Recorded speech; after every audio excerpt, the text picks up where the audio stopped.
Well, here it is. Fresh delivery from FedEx, from B&H, overnight shipping, all the way here to rural central Texas from New Jersey. In this box is, I'm hoping, probably the most anticipated camera, certainly from Sony, in many, many years. So it is the successor to the camera that I'm currently shooting, and that's the A7S II that they released in 2015. And I picked it up, I think, at the end of 2015, first part of 2016. And since that time, as far back as 2017, every year there's rumors that Sony's going to release the A7S III or whatever the next successor to the A7S II is. And every year it never happens. And so 2017, it's going to be in the fall of 2017, then the spring of 2018, the fall of 2018, 2019, on and on, until finally, in July, they announced that they were releasing the A7S III. On my YouTube channel, I do mostly outdoor and hunting type videos, but I also do some freelance work. And I was fortunate to get a couple of paid projects that helped fund this new camera. And so the timing of it worked out perfectly. When they announced it on July 28th, I believe it was, at 9 a.m., I was immediately on with B&H Photo online and kept pressing F5 until the order status came for the pre-order. I did the pre-order, had it, and got a confirmation at 9:04 a.m. So I was in the first batch. I know there's several people that are still waiting, and fortunately I got mine delivered today. It's Friday the 25th. They shipped it out yesterday. I did change it to overnight shipping so I'd get it before the weekend and have a chance to use it for the weekend. Anyway, we're going to do a quick unboxing video. There's several different factors that made me decide to upgrade from the A7S II. There were certain things that I and most other people were looking for with an upgrade, and per the specs, Sony has delivered that and then some. So we'll talk a little bit more about that. This isn't going to be a spec video, but certainly I'm going to do an unboxing here. We'll just rip our way into the box. And here we have the beautiful new box, which a lot of people are posting, of course, on the Facebook groups for the A7S III. Isn't that such a beautiful box? So let's go ahead and get into that. All right, so most people know what's going to be in here. You've got the cable for the HDMI cable lock that locks it in place.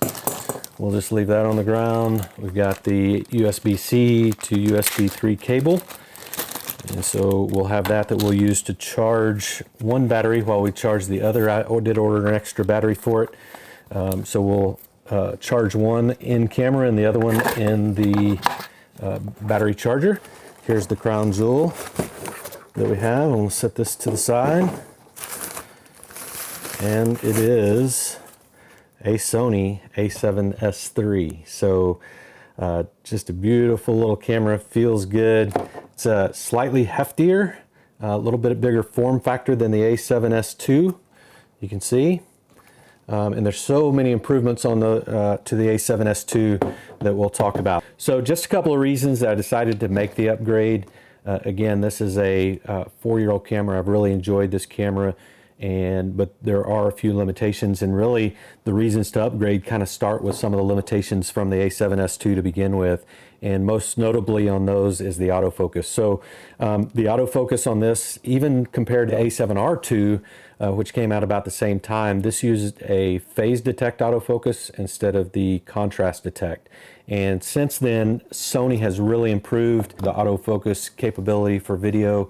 And so that's, especially with my aging eyes, that's one of the primary, probably at this point, the primary consideration on why I could justify making the switch. From a hunting perspective, manual focus means that I have to reach around to the front of the camera to focus on the lens, and that becomes increasingly difficult if you're in a tree stand or even in a ground blind where you have to have extra movement on the front of the camera. So I'm really anxious to see how the autofocus handles in a situation where I'm in a hunting situation like that, and I'll focus on an animal. So the second reason is very similar, and that's going to be with the display, and I could break that down into a couple of different parts.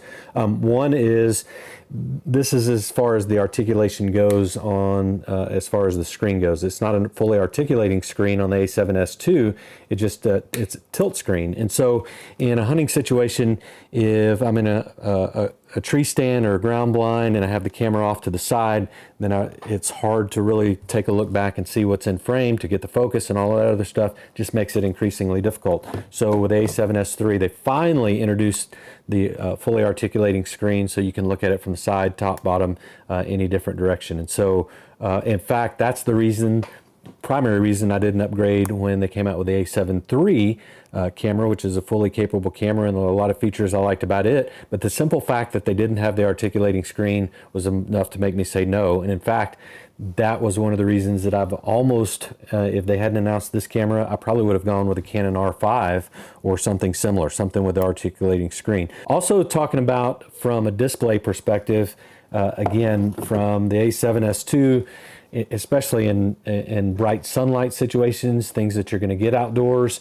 the resolution on the back screen it's horrible. It's just not really good. And so I found myself in most cases looking through the electronic viewfinder to get focus, to do framing, any of that type of stuff. With the Sony A7S III, the LCD is much improved. Now, one surprise that I'm actually a little bit surprised about is, so supposedly the electronic viewfinder, and I haven't looked at it, but by all accounts, it's the top in the industry in terms of mirrorless camera. So they put more resolution in the electronic viewfinder, which is a little bit of a surprise for what's considered a video-centric camera, that they would put more emphasis on the electronic viewfinder that you're looking at through your eye rather than on the LCD screen. So the LCD screen is much improved over the A7S II and presumably over the A7 III and the other mirrorless cameras in Sony's line, but I'm just a little bit surprised that they went to best in class with electronic viewfinder rather than putting some of that emphasis on the rear LCD screen, and especially for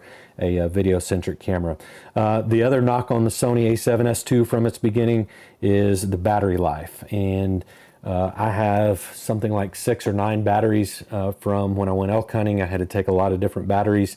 I had a ton of batteries that I purchased for the A7S II. The battery life was just horrible. They improved that with successive cameras, including the A7 line and also the A7R line. And so now it's using the Z100 batteries, FZ100 I guess it is, which supposedly get a couple to 3 hours depending on usage, which again is significantly better than the A7S II. So 4K 60 was one of the things that I wanted to see in the upgraded camera, and they actually went above and beyond that, and you can shoot 4K 120 frames per second. So wanted to see the 10-bit instead of the 8-bit color with 422 instead of 420, so that's getting a little bit more technical, but they did include 10-bit color in this camera. A couple of other things that I'll mention is and getting back to even the display, is the menu system. It's got a touch screen menu system and also focusing, which is very important. They've improved the IBIS on it, certainly over the A7S II, in-body image stabilization, and then they have an active stabilization that you can get as well, which is going to help out for a lot of different situations.